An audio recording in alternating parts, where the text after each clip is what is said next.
A candle lighting another candle doesn't diminish its own flame. What can I do and how can I be better? And it's like, how can we bring that energy to our schools every single day? I wanted to work in jails and prisons before that, and I was like, what would it look like to work before they got to jail? Because it was so clear to me that this is exactly what I was supposed to be doing. Sometimes you see some of these big name conferences, it's like the teacher fluencer. What is their core? Come on. What is their resume? What would be your advice to them? Pull up. Bring a friend and pull up.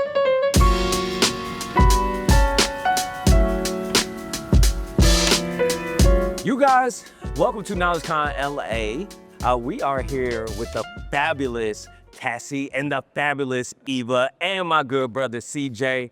Welcome, welcome, welcome. How y'all doing today? I'm doing good. Yeah? Yeah. Like being in spaces like this is the joy. It's all the things that you need to keep doing exactly what we're doing in the classroom. So I'm hyped. I'm feeling good. Knowlej Con has just been next level. Like we've all had our share of educational conferences, but Knowlej Con, it was something different.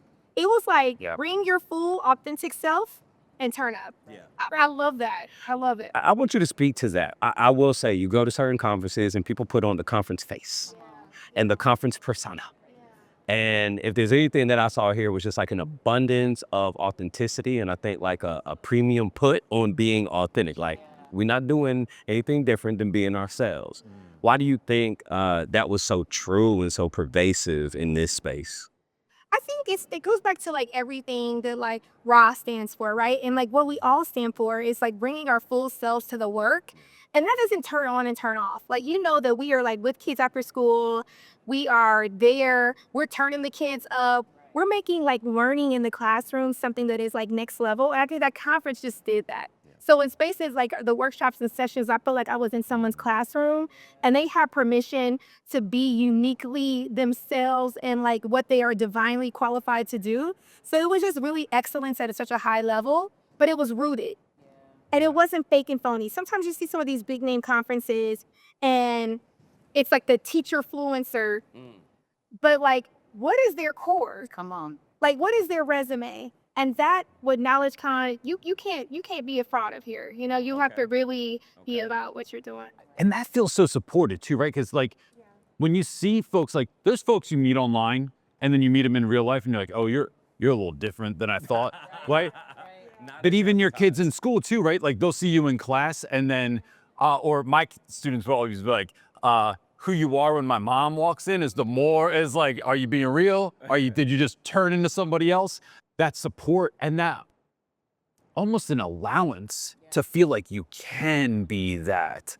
What's that? Where do you land on that? I'm curious. I mean, I think like we spoke to who's curating, and I think who's curating changes the choices that people make in the space because they know what's allowed and what's not. I know the difference between what is allowed at my current school and things that I can say. I can say the word white supremacy. I can be intentional with the language that I use to discuss what I want for our kids in ways that I can't do in other spaces. And it's the same thing here. It's if I go to a conference that's the national such and such of such and such, they want to keep the peace. We want to keep the peace because we know what peace actually requires. And peace requires everyone in the space to be themselves and to consider the other people around them. And I think that that's the difference. It's not telling you to shrink to work for this space. It's come as you are, and it's going to be accepted because we need all the conversions of people to be in a space. We need a diverse set of people in a space in order for it to work for everybody that's there. I think there's a big difference between like, being in spaces that want to keep the peace or sustain the status quo is probably another way to put it, as opposed to those who are trying to achieve peace and shift things because it's not working for the children that they serve. What things do you think are being highlighted here that are like absolutely necessary that maybe are not being talked about in other spaces or shared in other spaces? I feel like Knowlej Con is giving us permission to live in that joy. I think we talk about joy on different levels and joy in the classroom and pedagogy and all those various things. But I think Knowlej Con, it felt like a family reunion. Right? It felt like a coming together, and we've been seeing like the movement, and we see rules of engagement, and we've seen what y'all doing, and it was like, now let's all get in one space and truly cultivate something special and real here. And I think that's it. I heard just so many different sessions. I think even like the quality of sessions, it was like hip hop in the classroom. I did a session on radical love. We did a Latinx session. There were so many different things that spoke to different people that you have to go to a one-off conference to get the Latinx voices. You have to go to another conference about how to have joy with Black boys. I think Knowlej Con brought it all home under one umbrella. And I think that what I would pick up from that is that Knowlej Con didn't talk about your school needing more money, school needing more resources. Yes, we know that that's true, but so many of the conversations that were had between yesterday and today were about who you decide to show up as, who you decide to be, who you decide to embody, and how that disrupts the status quo, right? And I think that that was what was beautiful about this space, is that instead of, not only did I get to come as my true self, but I also got to speak to that there isn't barriers to me being who I want to be. There's not barriers to me being the educator that my kids deserve. The only barrier is getting the knowledge, getting around people who want that, being in community with people who want to see that change, and then creating your steps, laying your game plan, and getting to work. And I think that that's the core of this. It's like action. Can I add one thing there? Please. Also, where people are from.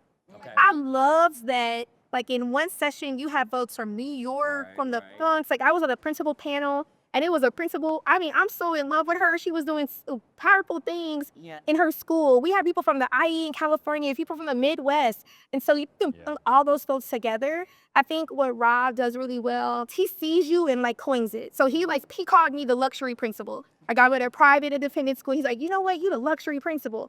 And it's like he's giving you permission to like still be who you are, no matter your zip code, no matter your state, and just come together for the betterment of kids. And we keep going back to the same point today, right? Like it takes away the competition of it. And your brightness doesn't diminish who I am or what I'm doing now. It gives me permission to go, I might need to rethink how I'm doing stuff because I can be more. I can do more. And I think Ra had a quote one night when we were in LA with him at dinner, and he said something to the effect of like, a candle lighting another candle doesn't diminish its own flame, right? And that has stuck with me so much where it's like, no, you're not giving to someone else and you're exhausted. You're coming from a place of abundance and it's like, yo, let's do this together. What hasn't been talked about yet that you're like, yo, we do this again in Atlanta or wherever the next one is? What's something you didn't hear talked about today or a little bit, or you're like, could get excited about seeing happen in the future? I think we need conversation around like self-actualization, and that being a key component of this. I think that Dr. Kafele talked about it a little bit, where he was getting into uplifting the consciousness of young people. When you are truly rooted and grounded and in community, even when I'm exhausted, even when I'm tired, even when I need a little bit of somebody else's flame to let me keep burning, like, I know I'm always going to find my way back. I know I'm always going to find my way back to who I'm supposed to be, the choice I'm supposed to make. I be in the classroom sometimes like, if y'all don't, please, you get there. But then I can come in tomorrow and say, yesterday, I was overstimulated. Let me lock back in because I know who I am, that I can make the mistake and bounce back, versus when you don't know who you are, you're just going to do what people tell you to do and then get exhausted because it's not coming from that place of fulfillment. It's not coming from that place of... It's exhausting too, right? Because you're just playing all the time. Putting on the front that like, no, I'm going to say period pool in the classroom and teach them about Mesopotamia. I can do both. That's a t-shirt. There's a clip right there. I think what about for me, it would be, I'm always about girl empowerment. And so there was a couple of sessions about like how to tap into Black boys. And I know that we always are going to need that word and then the gender idea, but there is something so special about girls. And I just want more of that pouring in. If we look at educators across the nation, you know, as women, like, what can we do to empower our girls in spaces to let them know, like, that regardless of everything that's on social media and everything that's being fed to them right now, like, they are good enough with who they are right there in that element. And I think that we need to uplift our girls. I love that both of the points that you all brought up. And what I love even more is like, you bring up those ideas are absolutely actionable and things that can will come to fruition, I'm sure. What is it that you all brought between your two presentations that you hope are takeaways and live with the people who attended your sessions? I came here talking all about youth voice. So many of the initiatives that schools put out they're well-meaning, but how many well-meaning things have harmed people? We have to start empowering the voice of our young people. We have to start building classroom community culture from the intrinsic genius that exists within them.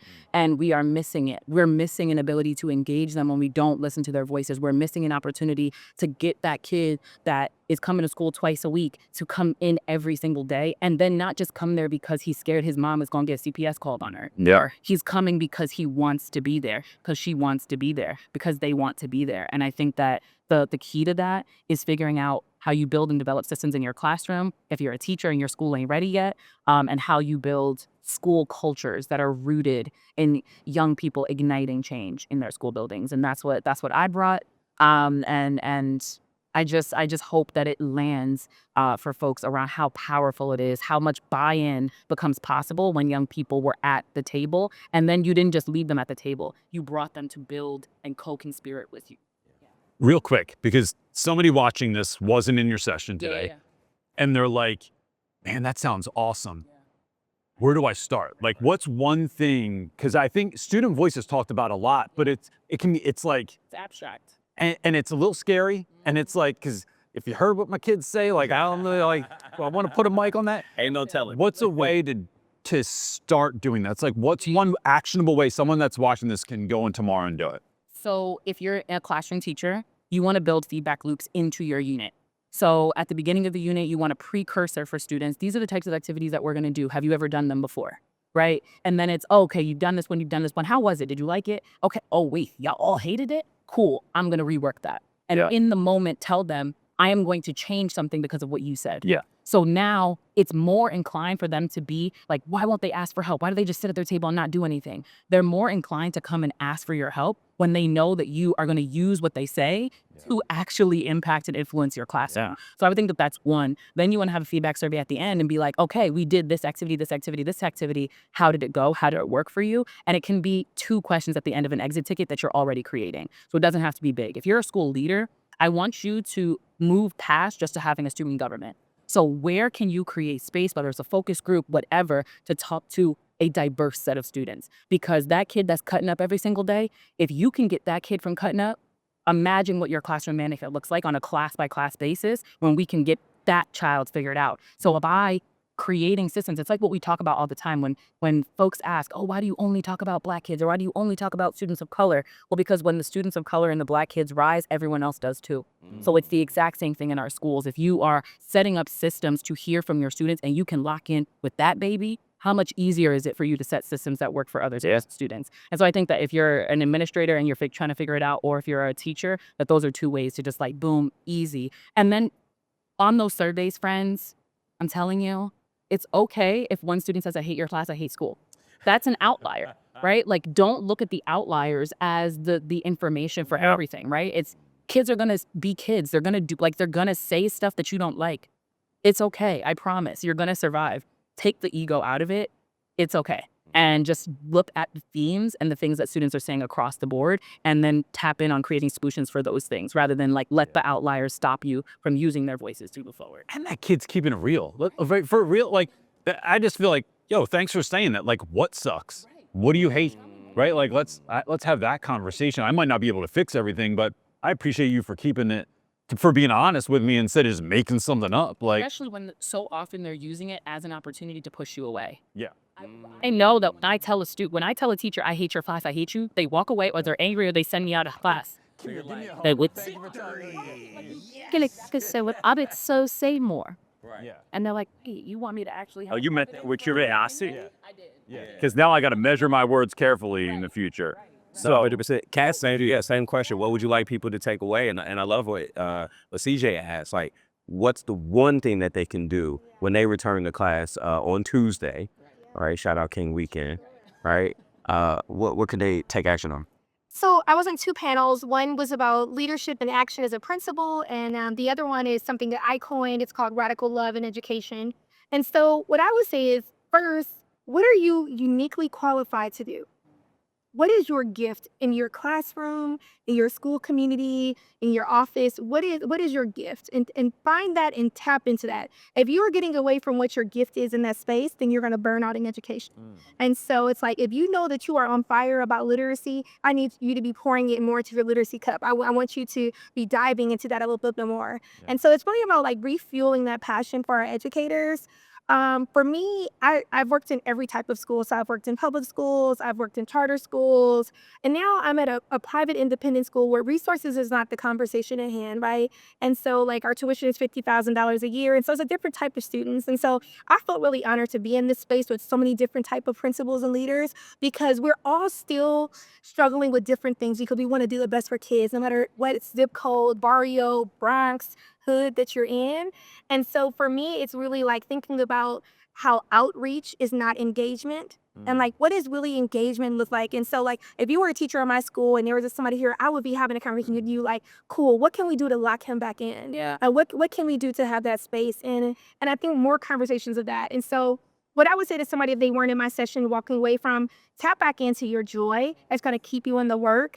Like, education is swaggy, it's luxurious. I think that you can have a great life, and I think that you can empower and change the lives of students. I have students at college campuses now hit me up, and it's just so powerful to know like you were with me like in 5th grade, and now you're at Columbia, and now you're at that piece. And I think people talk about, especially right now, in our country, everything is just so angry and so downtrodden, and we just don't have that fuel anymore, that I want us to get back to love being a bird, and like education being like the reason why we did this, and like get back to that first year teacher you were when you were like, what can I do and how can I be better?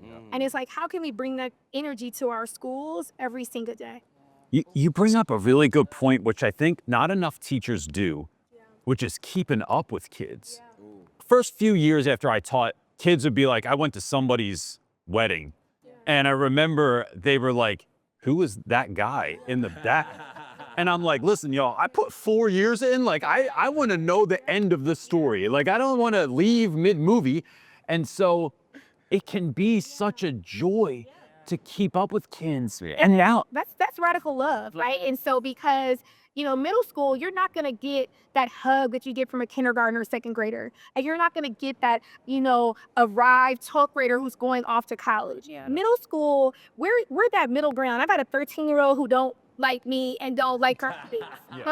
And so it's that radical love piece that knows that, like, I'm teaching the future you. Like, I'm teaching the future you, and I believe in your future so much.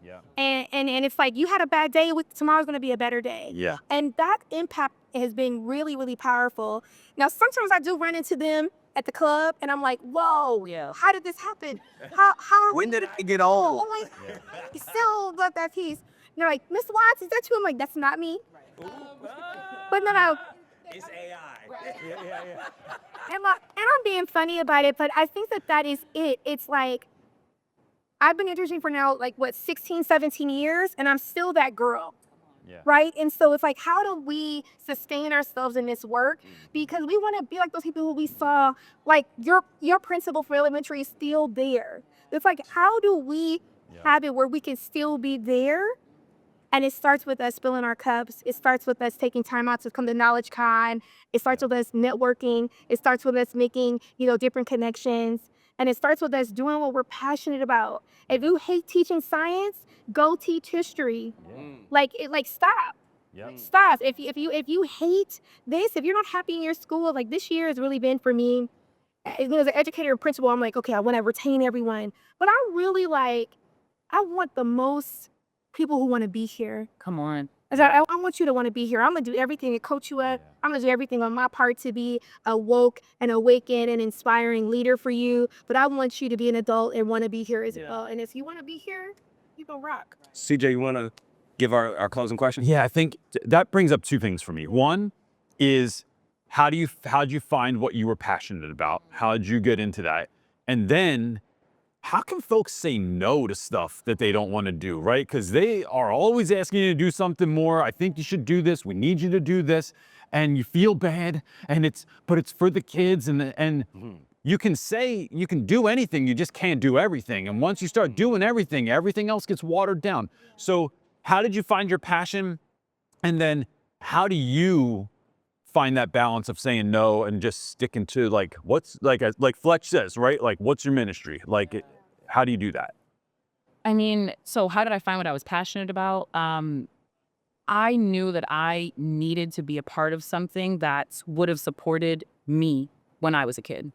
And so I didn't necessarily know that it was education. Yeah. And it took me time to get there. And when I realized it was education, I had an internship in college, which is why internships are so important. And I was teaching at an alternative sentencing program in Brooklyn. The majority of my So easy job for the first one. Yeah, it's cool. I was 21 years old. I didn't know that that's what I was even doing when I got the internship. And I was teaching folks that were my age and older, and some of them to read, like quite literally how to read, in preparation for their high school equivalency exam. And so 3 weeks in, I changed my major to education. Because it was so clear to me that this is exactly what I'm supposed to be doing. I wanted to work in jails and prisons before that. And I was like, what would it look like to work before they got to jails? And so that was where my passion was, is just like how hungry these young adults were for education. How if I called out a day, like I had 15 text messages like, what's wrong with you? And why are you not here? And these are people who you would consider grown, who wanted this education so bad because they had been pushed out of the education system when they were in it. Then it got to the point where when I'm teaching and I'm in this full time and I'm doing this work full time, I want to do everything because I'm so excited and there's so many people who don't care and I have to fix it. And what I figured out about boundaries is that it gives you the ability to do what's your ministry, it's your job, like what you're meant to be doing. And so boundaries, my favorite way to set boundaries with my school is to tell them that if I take this on, I'm going to be a worse teacher. So I really love this idea, but I know that if I'm the one leading it, that I will be, that will negatively impact my ability to serve students in the classroom. And it's a lot hard, and put it in paper, in writing, right? So it's a lot harder for your principal to email you back talking about do it anyway. This isn't my job to be good and effective in the classroom. So I find for teachers and administrators, no matter where you are in a school ecosystem, what is it that your job is? And when you're being asked to do something outside of your job, how would it affect the ability for you to be effective in your job? And communicate that very, very clearly and watch how much quicker they find somebody else. Yeah. And if I was your principal, Excuse me, Pooh, let me tell you. but here's what I think where I would push, because I know that everyone is saying my plate is full and I can't do anything else. And we know that that's the lens. But we also know that our schools can't wait and that there's things that have to get done. So sure. So what I first try to ask folks is, where's your bandwidth? Like, what can you take on? Yep. Can I take on something that is a 2-month project? Can I take on something that is a once a month thing? So I'm trying to see what people are before I do my ask. And then I can see, we'll be scoping out what's the time frame of it. Because perhaps Right there, real quick. That is so good, right? Like the fact that you even ask that. I don't even want to get past, I love that. I hope someone heard that. because I think when you send, can you lead the, they're like, no, wait. I say, what's your bandwidth? Yeah. Then we talk about it. And then someone's like, well, I guess I could give 2 Saturdays for family engagement. Right? I guess I could give 2 Thursday nights for this girls club. So I think I first have to find out what people's bandwidth is, what could be the complex time frame, or what do I need, and then how we do it. And that's what I would then approach you. And then I think too, we always put more on our shining stars, right? So it's like, oh, you got it, you're a shining star, take this on to them. So what I would try to do is I try to take my shining star and I try to empower them with a brand new novice teacher coming in. That shining star can also get some mentorship while they're in that and feel like they are building up capacity in our school and sharing the load with someone. And that person can then see excellence. We sometimes send people out with no blueprint and then want to give them the feedback. It's not like to partner you if you don't have the bandwidth, so you can see excellence in happening and see where we can take it from there. But I think it's about getting in the field with your people. And as a leader, as a principal, there is nothing that I'm asking you to do that I cannot do. And so oftentimes people I just want to say, oh, I can't do that. No, I can teach you down a lesson, okay? Right. I can build you out a scope of sequence and I can razzle and dazzle you. And so I think that you have to really build your cup as leadership. And so like get back in there, do what you have to do. Yeah. But also check on people's bandwidth, be authentic, and be realistic about your plan. It's not gonna be this whole new, brand new 5-month plan. Start small. Yeah. Last question. If there's any words of love, light, knowledge, wisdom that you would share with anybody who is going to see this. They're going to see all the videos. They're going to see some of the breakout sessions. They're going to see clips from, conversations here on the stage. And they're thinking to themselves, man, I might want to go, but I'm not sure. What would be your feedback? What would be your advice to them? Pull up. What Rihanna said? Pull up. Bring a friend and pull up. Okay. Like if the nerves is around, oh, I'm not going to know anybody and I don't know who I'm going to talk to, bring a friend and pull up. If it's, I am nervous that it's just going to be like other conferences, it's not.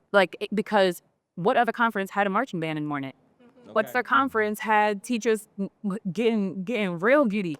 What other conference has that? So the reality is it's already going to be better than what you've been experiencing. That's number one. And two, even if you come and you don't know what next steps looks and feels like, because sometimes conferences can be overwhelming and you learn so much information that I don't know where to start, at least you got the information. And then it's going to spark something for you later where you're sitting down creating a lesson and you have it to pull. Like at the end, that's where people get, oh, I don't need to know anymore. I don't need to, like if you want your kids to be lifelong learners, then you have to be one too. And put yourself in the position to get education in a way that aligns with you. I want to get education from people who align with me. And right now you're getting education from people who are doing it, I mean, not great at best. So why not show up and pull up to a spot that's going to really teach you, grow you, and push you to be a disruptor? Like that's half the goal of these other conferences. And so even if you're nervous or like whatever the thing is that you're telling yourself, I shouldn't be doing that, that voice is coming from a place of fear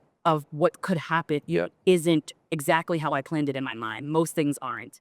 But you're going to get exactly what you would rate this space. And I would say just come and get poured into. Come on. I think that we are pouring from empty cups. I think we're pouring from dried out cups. I think we're pouring from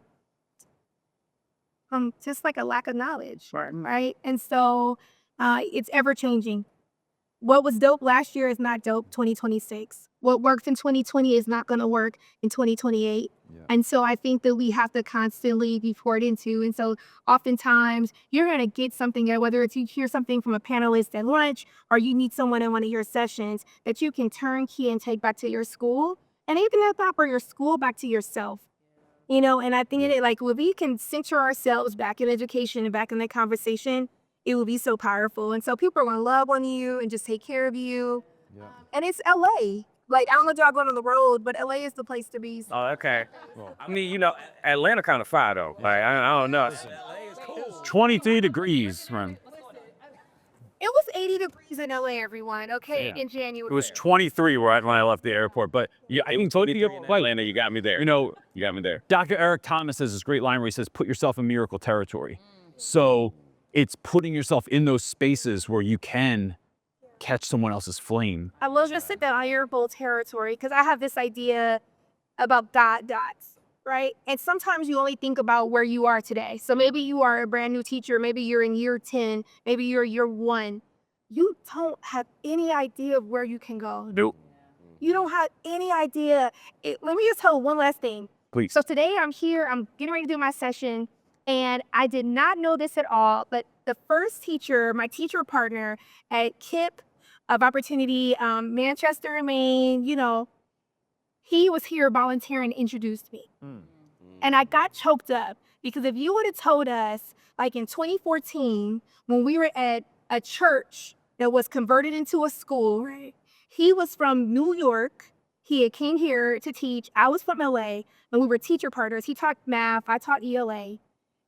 Just in these years later, he's running his own school at Citizens of the World. I'm at Campbell Hall, and he was introducing me at Knowlej. Yeah. Like, that's the powerful part. So wherever you are on your journey, like, God will blow your mind. God dots. And that's the God dots of it all. Yeah. And knowledge will blow your mind. Yeah, you got to collect the dots so you can connect the dots. And if that person is, like, our story. Yep. Crazy, right? And so it's just kind of like, educators, our superpower is this connected tissue. Yeah. Like, and this just simply, I got you. And this simply like pull up a chair. And We met in person on the wildest circumstances, yo. Like, At the club, or was this? Bro, like if we tell the story, that wasn't at the club. If we tell the story, it's gonna sound like such a flex and unreal. Do it, but it was absolutely. I will let her tell the story because I think I'll underdo it. listen, I had been following you because I mean you were remember he was the first person to do that. The dunks. I was like, this man is so, he was speaking a truth that I hadn't seen in a very long time. And so I had just been following him from afar. And we were at a gala, doing the LA things, and his family was here.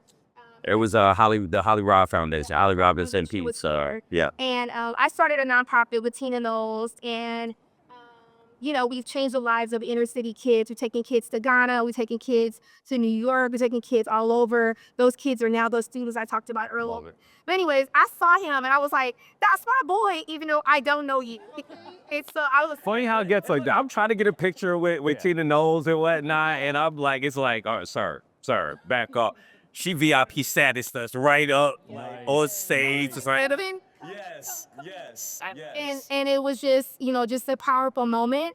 And I think that is what I've learned, like Miss Tina being like my second mom to me, but really a mentor. There's never been a time where I've seen Mama Tina, Beyonce, Jay-Z, or anybody not acknowledge somebody, right? And like that's what Knowlej Con is. Like that's about acknowledgement. And so it was just that moment of me saying like, I saw you, I saw your story, I believe in what you've been doing. Meet Mama Tina. Right. And she was like, come here, baby. Yeah, she did. She was so sweet. Yeah, she did. Yeah, she. And that's what it's really about. And that's what it has to be. It has to be about, if you have the access, help bring everybody to the space. That's the epitome of what Knowlej Con is. That's right. Yep. Yeah. And full circle, Right. we have the opportunity to hold the stage. Of course, we're going to call the sisters up here to represent. No. He said 12 minutes, y'all. I told you. So That was good. It's a full episode now. no. Hey. Yeah.